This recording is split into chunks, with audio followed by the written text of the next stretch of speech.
When was the last time you picked up a game that wasn't hyped up, or even a game that you thought you'd really enjoy, just to sit down with it, suddenly asking yourself why you're smiling so much as you simply play a game that feels like a genuine game made with love? Akimbot is one of the very few games that truly is capable of capturing the plain joy and simple humor that I feel like is often lost with passion projects that are trying to emulate the classics we once loved to play through. Never thought I'd be happy to see you, Shipset. Even with, that really stupid mustache? Akimbot is not only a great game, but it honors some of the best games from decades ago, that being Sly Cooper, Jak and Daxter, Rachet and Clank, not to mention a massive list of references to each and every other game out there from Pokemon, Street Fighter, Star Wars Squadron, Star Fox 64, Flappy Bird, Godzilla, and… I get it!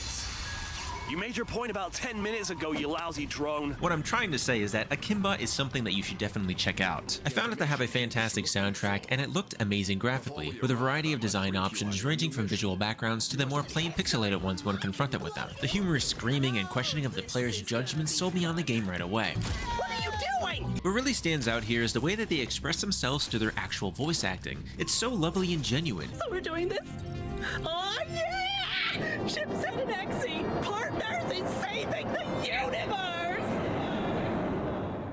You can definitely tell how driven they were to create humorous and distinctive characters. An example would be the cross between a cartoon like Invader Zim and a game like Borderlands, with Claptrap and Gurr combining to create the personality of Shipset, the obnoxious sidekick that you just can't help but love instantly. With his nagging and whining and apparent jabs at the player when confronted with the obviously boring content that no normal person would actually want in the majority of their games because they aren't always fun and how it reflects on their personal feelings.